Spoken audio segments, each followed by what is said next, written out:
Back in the third hour on this October 19th, 2011 broadcast. Again, I'm Aaron Dykes sitting in until Alex is back tomorrow. But we are now joined by Alan Watt. He's a long-term researcher of really the true causes behind the various global changes going on and really has a sharp analysis of the unifying agenda behind it all.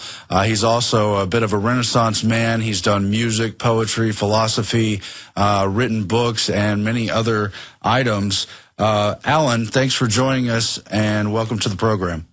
Yes, a pleasure to be back. Now, Alan, we've seen so much happening with the Occupy Wall Street movement itself. In many ways, a diverse group. We've seen even many protesters targeting the Federal Reserve and other sort of heart of the beast systems, but at the same time, we've seen left-leaning Democratic factions trying to absorb that energy, trying to steer it back into the left-right paradigm of the main establishment, just as it happened with the Tea Party. So we wanted to today really have you break down how they trigger revolutions, how they steer them, how they see them coming, and how they help direct what the eventual outcome will be. Well, it's all to do with geopolitics and a world agenda, a planned a long time ago, and many of the big leaders over the years have gone through this agenda. They've published books on it. The think tanks, they have openly declared their objectives. We find that they never sleep, by the way. They never sleep at 24 hours per day because they have shifts in the big think tanks. And they work full-time on bringing in a system of government for the world. And this is the age, actually. They call this the age of world managers. And we have been managed for quite some time as they privatize everything off in this kind of public-private partnership deal. And the system we're going into now is simply the transformation into the culmination of a worldwide system under really the United Nations. And that's what they're calling for now, you'll notice too. They're calling for world governance and to be under, and actually officially under the United Nations, which actually technically it is, because all laws have been coming through the United Nations for an awful lot of years across the whole world, right down to your building codes. So we're simply going through the transformation phases. Right now, too, it's like wars. These massive demonstrations have the same effect as a war. It changes society. You understand, most of the general public are passive viewers, that they're not participants in anything. And to change society and to get them to go along with it, you must convince everyone of the necessity of it, either through warfare or because of gross dissatisfaction amongst what appears to be on television massive factions of society, because it's them that you have to convince for the changes that are coming in. And believe you me, this is all part of the soft power technique that Brzezinski and Kissinger and the United Nations and many other think tanks have been using for years. They always start off with soft power. They've said that in the Middle East they would use soft power, sometimes increasing into hard military power when required, which we've watched over the last year or two. So it's our turn now to go through the same transformation into the planned society. The big bankers at the top, the ones who are international moneylenders, have always used geopolitics. They don't sit and wait for something to happen in the future. They plan the future. And they favor what's called socialism because it's big government. And big government always borrows from them. And big government also can keep tabs on the general public and keep them under control when necessary. The trick in big government is to bring in socialism and make the people think it's actually theirs for the first time. It's a fairer, juster, kinder, etc., etc. The stuff that Tony Blair used to spout out as he was taught to do so well by his trainers as well. So you're seeing it happening in America too, because it's a global system. Okay, Alan, hold that thought. We are just getting started on Alan's breakdown. We'll be back on the other side of the break. Infowars.com. Stay with us. Okay, we are back on the Alex Jones Show. Again, I'm Aaron Dykes sitting in until Alex is back tomorrow. I just want to remind you about the InfoWars Nightly News coming up at 7 p.m. tonight.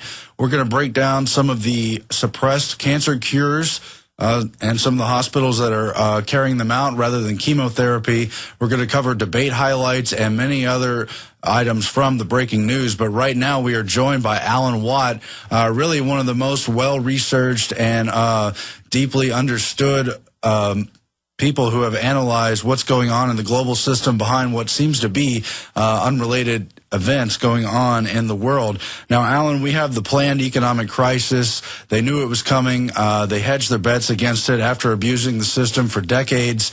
And now there's sort of this righteous anger that's brewed up, first in the Middle East, in various parts of Europe, and now it's hitting home in America. Help us understand what has been going on behind the scenes of all this. Well, what you've had for years, actually, under the guise of, again, public-private partnerships, are really just a monopoly, a conglomerate of people into energy, taking the energy resources of the world. Now, remember, too, the Council on Foreign Relations, for an example, and the Royal Institute of International Affairs had their roots in the Milner Group, it was called at the time, International Financiers. These guys lent to nations, and they created this organization. And their plan was to take over all the resources of the world, all energy, all resources, food, water, and everything you need to live, basically, and bring in a planned world system, an economy which would be worldwide, using a socialist-type system to control the populace of the entire globe. These are the guys who designed the free trade deals. They wanted all the barriers brought down. Of course, they wouldn't lose money for the nations in the meantime because they would replace it with a value-added tax, or in the case of Canada, a general sales tax. And then at the same time, they would do away with borders gradually, split the world into regions, and have the free flow of goods and labor. And therefore, multiculturalism was a big, big part of their agenda too. And so the guy who was the Tony Blair's right-hand man and the vice prime minister basically admitted that in the British newspapers, that Blair had told him that the agenda was to completely open the floodgates to Britain, to the most diverse cultures, in order to destroy the culture of Britain forever. That was to go by the wayside. That ties in with the educational system, the Frankfurt School, John Dewey. John Dewey said eventually we'll eradicate all conflicting history, where people had old grievances with neighbours, etc. That's already been done, actually, under the European Union. They're eliminating history prior to World War I, basically. And it's taught in schools now. Nothing happened before it. It's like in Cambodia, when they started off with year one after when it took over. It's very, very similar. So we're seeing a new world order, and this is what it's all about. It's a world order where only a few big international corporations own supplies of the world. They're still going after the last parts of the resources, the gas. Uganda, for instance, is one of the world's largest untapped oil fields underneath there, plus cobalt and gas, natural gas as well, which they want for this East African Federation, and that's why that's so strategically important to get in there and get them conquered as well. So it's all about resources, because these boys at the top plan this world, planned economy, planned society, right down to how many people will be allowed to have children, etc. And they use China as the model state to copy one child per parent, or parents, depending on how you look at it today, etc. And also they want to plan you from birth to death, what you will do, what you'll work at. You'll be tested scientifically for your abilities, and it'll be schooled to work, only more perfected. It's a more perfected version of the laboratory that was the Soviet Union, which they also funded, the same big international organizations. So we're going through the same thing here. And they must convince the Americans at home that it's necessary that we have this particular change. And that's what the hype was about in the last century in academia, because academia was brought on board very early on. The Council on Foreign Relations, Lord Bertrand Russell, all the big boys who helped plan this present time we're living in right now, and the cultures that we're going through, the changes. These guys said we bring academia on board because they will train the future world managers. So forget the ones beneath them, the working class, go for the managerial classes, and they'll be on board with us.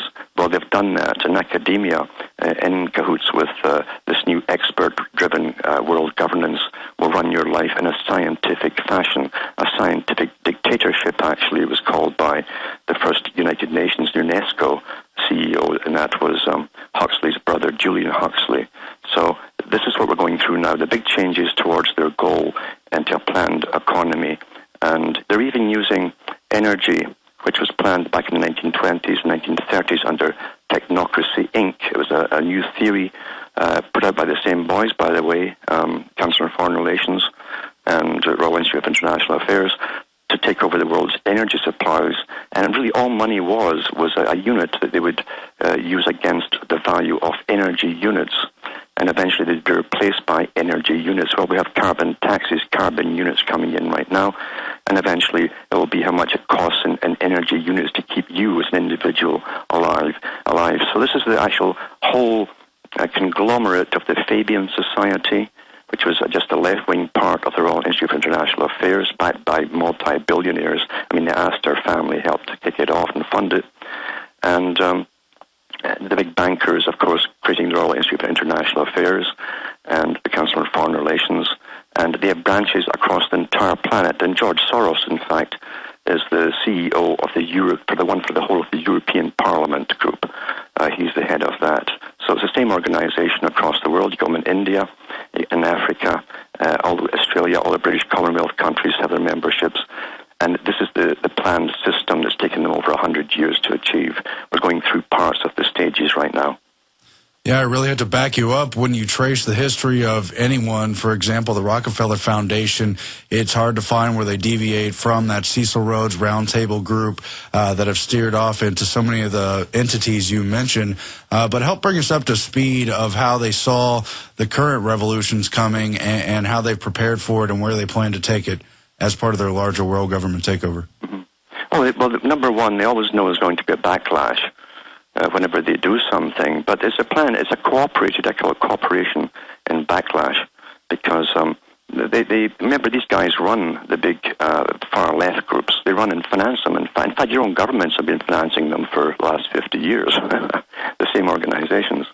They'll get tax funded and foundation funded. So this is the ones that they simply trot out on cue to bring in a juster, fairer globalism, actually. If you look at most of these protesters, it isn't just about America. In fact, America's at the bottom of the list. It's about a fairer globalism and a world governance under the United Nations for all workers of the world, etc., etc. I understand, too, the strategy of their owners, because those who own the world, basically, must keep the working classes under control and make them think they're going to get something out of this. Which is like the Soviet system. They always make sure that you think you're going to get something out of it for yourselves, a juster, fairer, kinder society. But in reality, the world is planned to go under communitarianism. Britain is the flagship, as you know. You have these NGOs already created that are coming in and just appointing themselves as the leaders of your communities. One's for energy consumption, one's for wastage disposal. You've got NGO leaders for environmental, for your area. They just happen to be there. They're already trained. And this is the perfect Soviet. Soviet meant rule by councils. And councils in the Soviet Union were non-governmental organizations. And, of course, their leaders were appointed by the KGB and the Politburo. And in the West, they're appointed again by the shadow government, as you might call it that. So it's the same system, only more perfected, and that's what they're actually calling it in some quarters. Yeah, and it's amazing. And the same group that creates the crisis, of course, typically brings the solution. That's the whole formula at hand. So how do they predict the timing of these they see these revolutions coming? It happened with the Arab Spring, but we know it's something they were developing for years, Alan. Yes. Well, absolutely. They've been working on Africa for an awful long time. And Mandela's in it too. He wants an African Union. And of course, what they've really decided to do is initially started off with regional parts of Africa, unions for each one of them. The United Nations is heavily involved. In fact, all of the Western councillors and bureaucracies are heavily involved too, setting up the State Department's heavily involved too. So they want these regions, and it's all, again, to do with free trade, allowing the big mega corporations in to take control of all energy and mineral resources, everything they can get out of those countries, under the guise of sharing it to the world, the wealth of the world, etc. Then released it's all to pass through the masters of the world who already own the wealth of the world, and really consolidate their power over all goods, etc., all necessities of life.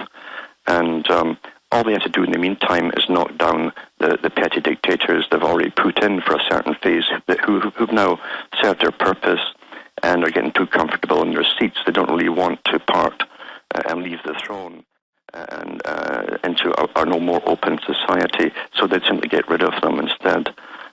Actually, the wars are very, very good for that, because they can accomplish so much in time of war. But when you go into the Middle Eastern situation, it was very interesting that years ago, Kissinger and Brzezinski, when they were asked their opinion... Kissinger and Brzezinski, Alan, we got to hit that when we get on the other side of this break. We're being cut off again by that, but we're going to get into the war, the agendas, and where things are going from here. Stay tuned. Infowars.com. Alan Watt riding with us till the end of this hour. Alan Watt is our guest here in the third hour.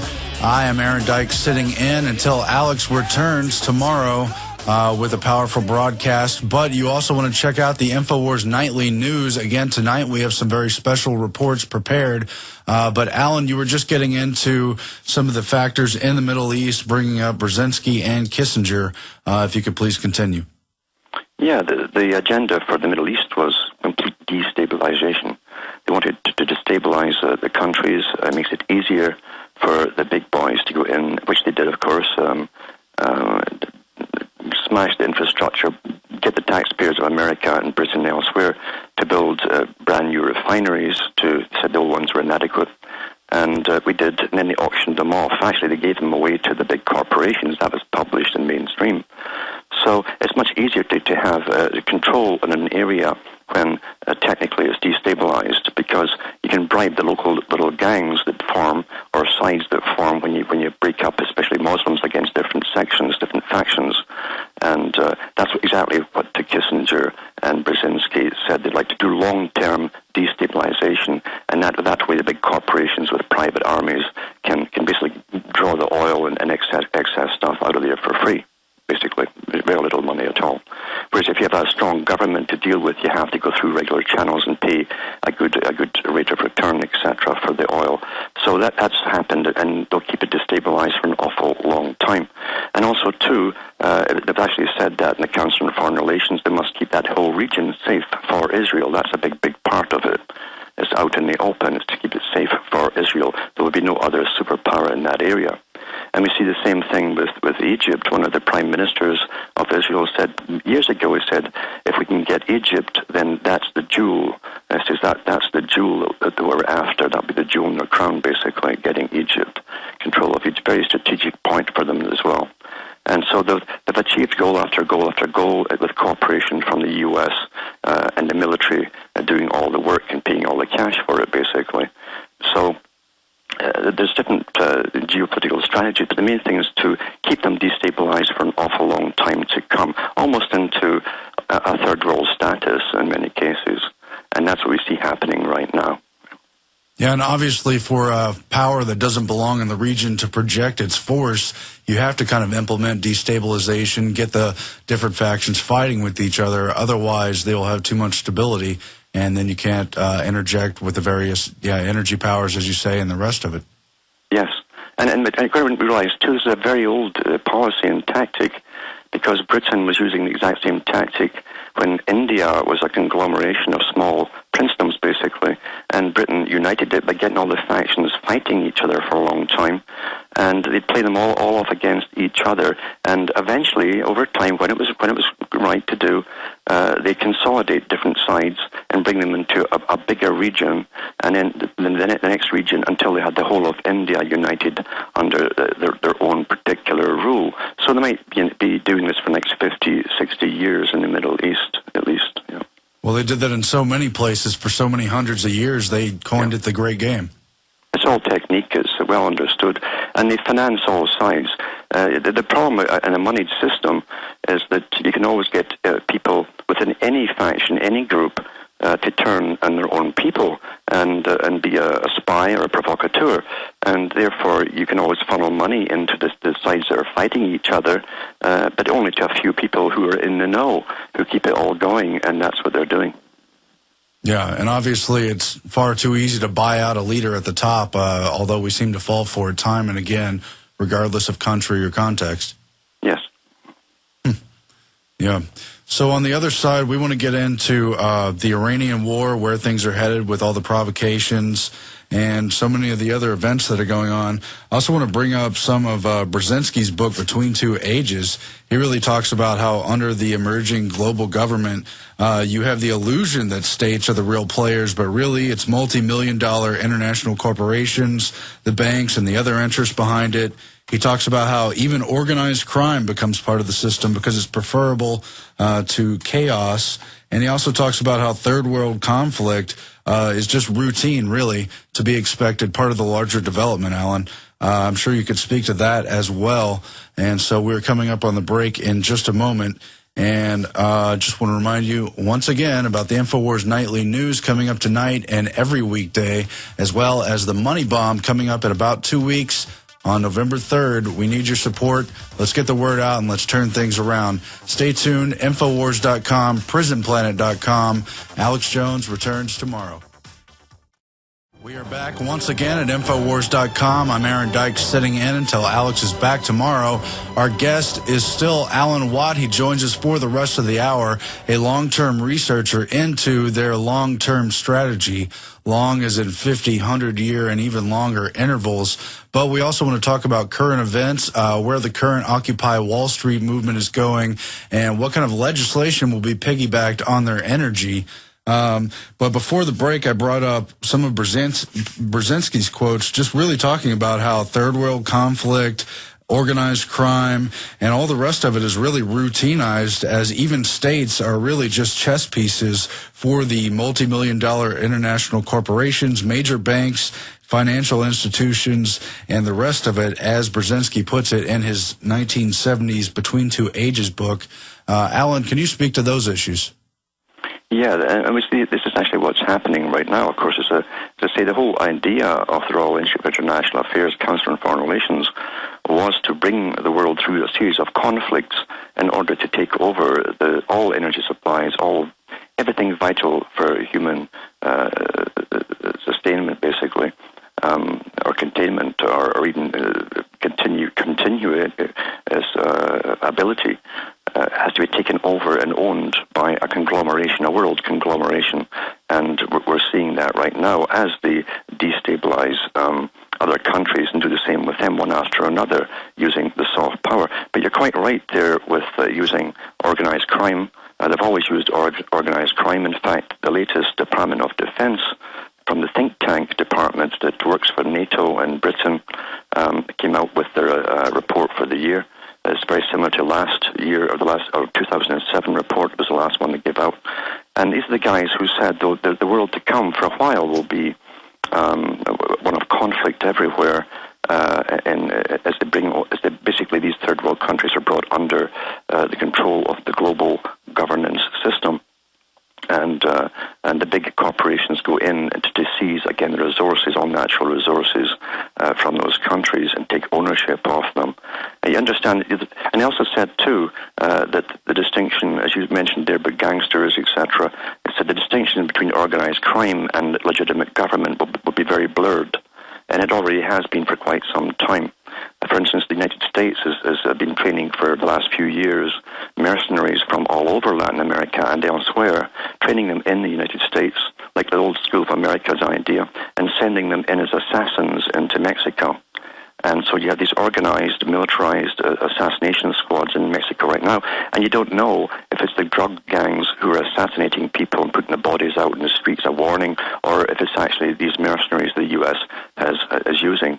And because if they don't use the mercenaries right now to take out all the gangs in Mexico, they're going to have to send in the military. And people within Mexico know that. It will never be resolved from within. It'll have to be an invasion from without if these particular mercenary gangs don't work. So it's quite an interesting time to be watching all of this happening as they really move forward forward, because the agenda has a timetable, and these guys are obsessed with timetables. And even in strategic trends, again, the report they put out recently, they talk about their timetables stretching up now to the year 2050, and it's got everything in it: world depopulation, how much it will plummet in China, elsewhere, etc., and how they must fulfill the Millennium Goals, the Agenda 21 goals, and really ram them through with the animal corridors, human corridors, etc. We already have that happening back home. We have, again, even here, we have communitarianism in Canada and America. You have these self-appointed panels, green panels, right down to your town councils. They have them appointed to them as well. You can't do anything at all on property without getting advice or paying a fee for an eco-impact, etc. So we're already seeing the emergence of this whole new change society, time for change. Getting back to academia, when you brought academia on board, that was a buzzword used in academia for the last 50 years, that the 21st century would be the century of change, and that's why they gave that mantra to Obama to give out, change is good. They simply never told those in the dark what it actually meant. Well, we're seeing what it really means. It's the emergence of a world order, the planned society. And any planned society, they're never going to let the workers run it. Never let that happen. They give the appearance of a more orderly worker society, and it will be ordered. You'll be waged from birth right through your whole life to see how much you're eating, for instance, that kind of stuff. But they've always got to have a leisure class. For what they call progress, you've always got to have a leisure class. Therefore, you'll have a very high elite paid class of professional people working in their think tanks. You'll be funding them all. And they will be basically planning the future for the world. That's their lovely utopia that they hope to bring in. And I don't see why they can't, because they've achieved so many objectives right now.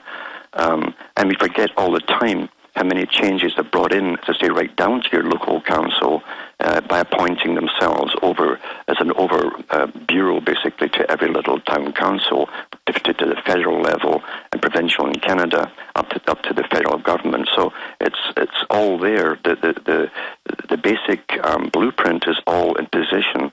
All the players are there, and all they have to get now is more and more power over the general population. If Britain is a flagship, a trial balloon for the whole world to follow, is so far ahead now, where everyone is policed from 1,000 different sources on a daily basis, from your garbage pickup to how you take your children to school, how do you interact with your children. It is complete socialist planned scientific society they're bringing in. And America, after it's finished off the unification of the Americas and finished off its job in the Middle East, has to emulate that exact same society. For the whole world has to do it, in fact. And then we'll be taxed on energy units, consumption, etc. Austerity for those at the bottom, a very high living for those at the top, who are the world managers, and that's the whole game plan. Yeah, just to go back to what you said about the Mexican drug gangs and the CIA-trained assassination squads, there's really no doubt that those people are being used for the purpose you describe, but also they're using the drug gang thing to advance the perimeter, the North American security perimeter, even as they have this kind of Iran-Contra style Fast and Furious scandal unfolding. Yes. As you know, too, the Department of Homeland Security took over basically the perimeter of the United States, and they started with 50 miles. Now they're into 100 miles around the coastline, right inland, etc., and from the Canadian border southwards. And they want to do the same thing. A few years ago in the paper, they wanted the whole of the Americas to have this organization. They called it Fortress America. And that's when the Prime Minister of Canada and the U.S. President, the one of Mexico, met together, and a few Latin American countries, and they drew up a map, and they wanted to actually bring in Fortress America with a homeland security all along the Canadian border. That's a coastline, a whole lot, right down through Latin America and back up again. So they're using every crisis for complete amalgamation. And, by the way, the Council on Foreign Relations has said in Canada, we are using this financial crisis for deeper integration. That means merging with the United States of America. That's been in the open here. So, yeah. Oh, I'm sure. And getting back into the Occupy Wall Street, formation of that global revolution. What do you see happening? Because obviously there's a lot of grassroots energy, people upset about general economic conditions, but not a lot of specifics. And it's really pretty textbook that if you don't have an energy that's inside of what's already been established inside the left-right paradigm, you can either A, disrupt it, or more easily you can vent that anger, give them a certain pleasure that they're being spoken to and heard while co-opting it, Alan. So what direction do you see this going? Well, we're already told where they're going, because in one of the first World Trade Organization meetings they had and publicized, they showed you a little interview inside the meeting. They were looking down at the protests, as they always do from the ivory towers, and they said we'll have to eventually, over the years, bring the leaders in on board with our panel discussions and make them part of it. Well, they've been doing that for years now, since then. And we know, for instance, we've watched appointees of Obama's specialists on his panels, unelected people who are now experts, these science czars, etc., who are all really into sociology and family planning and depopulation. Well, every country is doing the same. Britain has its version of them too. So does Canada with their appointees now. There's many appointees almost at the top as elected people. And these are representatives of unions and everything else. And if you notice even that some of the organizations in the Occupy Wall Street, you find is backed by the AFSCME, the FL-CIO, the Labour Union, and people, and these organizations. And the President, Gerald McIntyre, is a co-founder and chairman of the Board for Economic Policy Institute. He's one of the leaders now at Wall Street there. And he also helped pass the Obamacare. So they're already on board, these panels, in the U.S. government, and also members of these unions down below. They're both, you see. And there's quite a few of them like that. There's also Robert Johnson, who served as the managing director of Soros Fund Management. He also worked as the chief economist for the Senate Banking and Budget Committee. He's down there too, leading the thing against Wall Street, the charge against Wall Street. So they already have these guys on board with government and all these organizations, and they're also part of these supposedly left-wing socialist organizations for world governance, they call it. Lawrence Mitchell as well. He was the Economic Policy Institute's president, a long-time member of Democratic Socialists of America, and he's also in it too. So all these big boys are in on the Wall Street thing, while they also work with these big foundations that work with the Obama and government as well. So it's government leading what appears to be a revolt of the people. We've seen a big hype for war with Iran, with this phony assassination plot taking place last week, really paper thin, despite what the headlines would lead you to believe. Now there's other incidents. There was a guy on a plane that landed in Texas who was screaming in Arabic, and then how everyone was going to die. Now you've got these Muslims busted at a Texas courthouse who I believe they had blueprints, and there was a bomb scare or something. Are they preparing for something, Alan? Oh, yeah. I mean, from the 90s, they've been preparing for it, in fact, because we know that the New American Century group published a list of countries they had to take out, and they wanted to start with Afghanistan, Iraq, and then it would be a toss-up between Syria or Iran to follow. They mentioned Egypt as well, and then eventually North Korea. But the main ones were in the Middle East. So and we see that Rumsfeld and Cheney have both congratulated Obama for continuing their policy of taking over those countries. Now, the New American Century group under Bush called it revolutionary democracy. In other words, you invade and force democracy upon them. And now we're seeing this group here using the color revolutions followed by hard power, military power, which is exactly, again, what the think tank for the military said they'd do. And they published their findings. I've got them all up on my website, so all their different think tank reports. So they're following the agenda they said that they'd follow back in the 90s.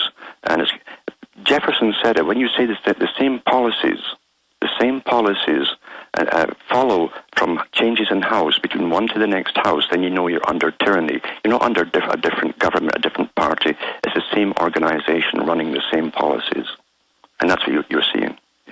Yeah, certainly, if you want to call it a black ops network or whatever. And now you even have reports like Paul Watson's from today on the State Department agitator who was part of the Egypt Arab Spring, backed by the State Department. Now he's advising the Occupy Wall Street movement, Alan. Yes, like the ones that is read off too. These guys are all members and working with the government, and they also run some of the largest socialist organizations of America. You know, I don't know if Americans realize that the Socialist International, how big and powerful they are, and that the British Labour government kicks off its annual meeting, and they finish their annual meeting, and they sing the red flag. Did they know that? Tony Blair, I've got videos of Tony Blair and all the big boys who were in charge of Britain, and they were singing, "We'll keep the red flag flying high." They don't understand that Sarkozy, all the people across the world, right through into the United Nations, are members of this organization, including the ones in America. Yeah, not to mention all the... They sing at their annual meetings. And the press generally doesn't bother reporting that part, but in Britain, some people have. And they've filmed it and documented it. Yeah, as a side note, I've seen a lot of these trendy bars popping up here in town in Austin with the communist hammer and sickle on the logo. But just goes to show. Mm-hmm. So the dialectics, remember, Hegel pointed out the dialectic and how you always use opposing sides to bring out the new.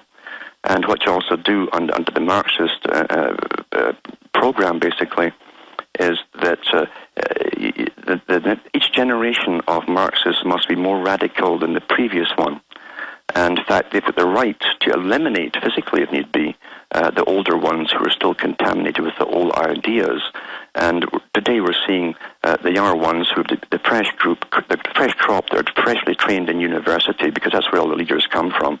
They're all trained by professional professors to agitate for the new system, a better, a more fairer world of justice, etc. But of course, with world managers like themselves living high on the hog, because as I said, you have to have an intelligentsia class and a leisure class to help plan the future. So, this is really the Marxist agenda, and that's why the Marxism was founded basically in London.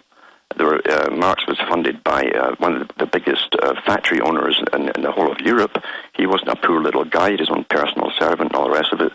And they've used this dialectic for since then, because the bankers prefer socialist governments because, as I say, there's a layer of government for every facet of humanity. It's total control over humanity is what it is. Yeah, and maybe on the other side of the break here in the last segment, we could talk about how Al Gore, who is part of the Arm and Hammer empire, who backed the Soviet Union, called for this American version of the Arab Spring about 3 weeks before it popped up, Alan. Mm-hmm. Okay. Yeah. Or your comments now as we go out to break here. Oh, yeah. I mean, Arm and Hammer, again, his father changed his name to be the Arm and Hammer that you see on the British Communist site and the British Freemason site, by the way. They use the Arm and Hammer instead of Compton Square. And that's why he changed his name to actually be a Soviet, the epitome of the Sovietism, basically. Multi-millionaire. And he had an apartment next to Lenin and then Stalin. And he'd come back and forth during the Cold War, Arm and Hammer. No one stopped him, bothered him, or asked him what he was up to, and helped organize the far left in America. The big boys all knew what they were doing. The big bankers all knew what he was up about, because it's part of the agenda. They must merge the two systems together to bring out the synthesis, the next part. Final segment with Alan Watt coming up on the other side of this break. Then tonight, the InfoWars Nightly News. Stay tuned, Infowars.com. Final segment with our guest, Alan Watt. He's covered really the spectrum here of the long-term strategy. The rebroadcast is coming up with Alex Jones, Paul Joseph Watson, Webster Tarpley, and Alan Watt, of course. But Alan, in these final few minutes, in addition to anything you want to bring up, I would just like to point out that obviously the elections are totally controlled, really have always been a farce. But at the same time, the Democratic Party is looking to co-opt the energy of Occupy movements everywhere. They have plans for new taxes. The puppets on the right also have their plans for fresh taxes. How will this energy be used, and what do we make of people like Al Gore calling for an American Arab Spring, Alan? Well, you're going to see more and more private people from these labor organizations are the ones who run them or control them or agitate them. More and more of those guys brought on board for government policy, just appointees, again, on behalf of the workers, as I'll tell you. And but in reality, they're professionally trained and run by the big boys who run the policy institutes, etc. So it's time for a change, to say, and really make the people think they have more representation, etc. And there'll be a lot of show in government as they yell at each other once in a while, but it'll be nothing but show. You're going into a planned society. You're already into a global society, and so many treaties have been signed over the last 50 years to bind it all together so that you can't just pull out and continue. We are now dependent on outside sources to even eat nowadays. And most of the food's being imported from elsewhere. They made sure that all the farms were destroyed. That was part of the destruction of the farms by government policies and interference with the EPA and various other agencies, all to get rid of being independent. Independence must be destroyed for a global society. And all the right-wingers as well have been parroting interdependence from the days of Maggie Thatcher onwards. So, believe you me, they're all in on the same deal at the top. There's not a whit of difference between them. You can't work your way up into politics and be vetted and okayed and be completely ignorant of the big agenda, the big goal at the end of it all. It cannot happen. And I gave up on this left-wing, right-wing strategy a long time ago. I knew it was a con. I've seen it happen in other countries too, various countries across Europe. I saw the cons being played. It's been played in America to the very, very end, of course, because most Americans know darn well that they've just signed another free trade deal, one of the biggest ones, with various Latin American countries. That's a one-way street for trade. It's all imports into America and subsidizing those countries to come up to first world status. So we're going to pay out, pay out, pay out. That's part of the redistribution of wealth that they were talking about. So it's a one-way deal. America has to come down into austerity one way or another, and they've set up the whole game board for that to happen. When you can't feed yourself, to be honest with you, you're in trouble. That's a very basic thing. Very basic thing. And when we're totally dependent now on electricity, power, energy of all kinds, and they want to have a world grid system. They're building it now, where literally you'll have a world power supply company that will feed it to each region, and they'll decide on how much you'll get that day or that week. And that's the planned system of the future. Be very expensive, even for a day's worth of it, in fact. So the companies aren't losing money by giving you less. And we're being set up with smart meters, smart grids, all for that system. But they actually have maps up of the world grid system at the United Nations and elsewhere. So we're well along the road to it, and we're still talking in a almost a 19th century paradigm about politics and left and right.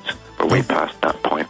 Okay, Alan, we'll leave it there. We really appreciate you joining us once again, and always appreciate your insights. Again, tune into the rebroadcast, and tonight, the InfoWars Nightly News. Alex Jones back tomorrow. Infowars.com, prisonplanet.com.